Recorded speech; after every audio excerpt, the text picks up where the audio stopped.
Yo-Young Chol aka The Raincoat Killer adalah penjahat paling terkenal di Korea Selatan.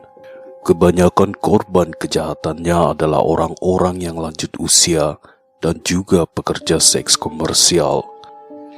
Dalam pengakuannya, Yo-Young Chol berkata, sekiranya dia tidak ditangkap, dia akan terus menghabisi ratusan nyawa orang tidak berdosa.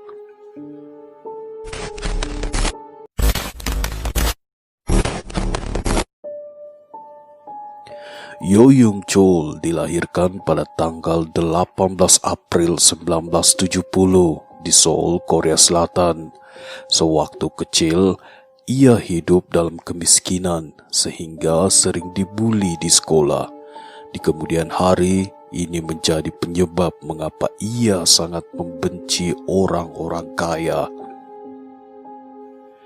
Yo juga mengalami beberapa gangguan kejiwaan. Antara lain, ia merenggut nyawa manusia yang tidak berdosa hanya karena ingin bersenang-senang. Kemudian, ia juga menderita penyimpangan seksual disebut ephebophilia, yakni ketertarikan terhadap remaja yang berusia 13 sampai 19 tahun. Selain itu, Yo juga mengidap arsenis, yakni sejenis kelainan jiwa di mana penderitanya gemar membakar segala sesuatu. Kemudian, ia juga mengidap familicide, yaitu gemar menghabisi nyawa anggota keluarga dekat seperti anak-anak serta orang tua. Dan yang terakhir adalah kanibalisme. Sebelum menjadi penjahat kelas kakap yang terus-menerus merenggut nyawa banyak orang, Yo sudah beberapa kali keluar masuk penjara karena kasus pencurian. Ia juga pernah ditangkap karena menjual film pornografi anak pada tahun 1995. Dia juga sempat dipenjara selama 2 tahun karena pemalsuan dan pencurian identitas. Yo menikahi pacarnya pada tahun 1991.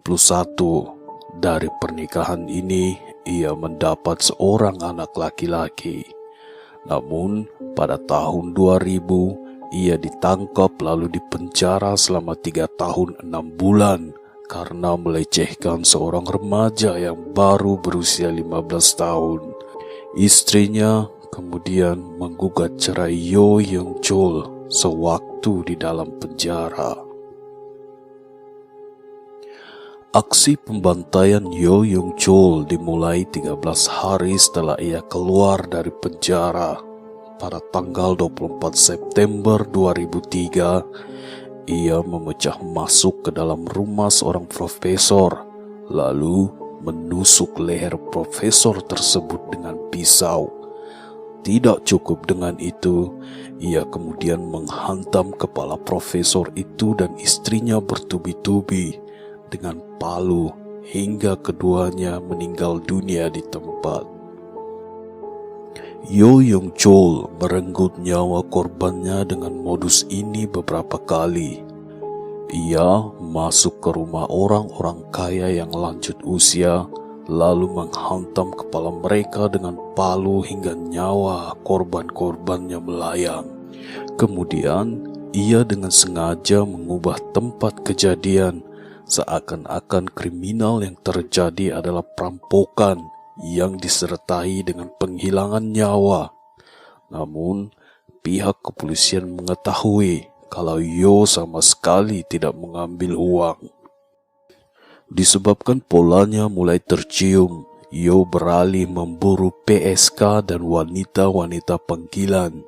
Yo akan membujuk mereka ke rumah, lalu menghantam mereka dengan palu hingga tidak sadarkan diri.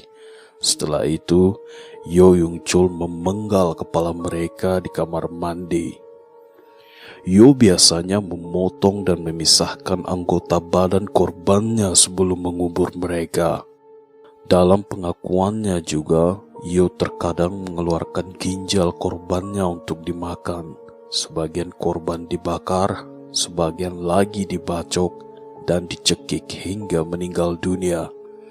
Saat melakukan aksinya, Yo biasanya memakai jas hujan berwarna kuning dan topi baseball. Sepanjang periode September 2003 hingga Juli 2004, Yo Yung Chol mengaku telah merenggut nyawa 21 orang, tetapi hanya 20 orang yang terbukti di pengadilan. Berdasarkan bukti-bukti, Yo awalnya dijatuhi hukuman mati. Namun, karena pemerintah Korea Selatan membuat kebijakan untuk menghentikan sementara jenis hukuman tersebut sejak tahun 1997, Yo Yung Chol sampai saat ini masih berada di penjara Seoul. Begitulah kisah singkat tentang salah satu penjahat paling kejam di Korea Selatan. Bagaimana menurut kalian? Sekiranya kalian menyukai video ini, jangan lupa like, komen, dan juga subscribe. Sampai jumpa. Assalamualaikum.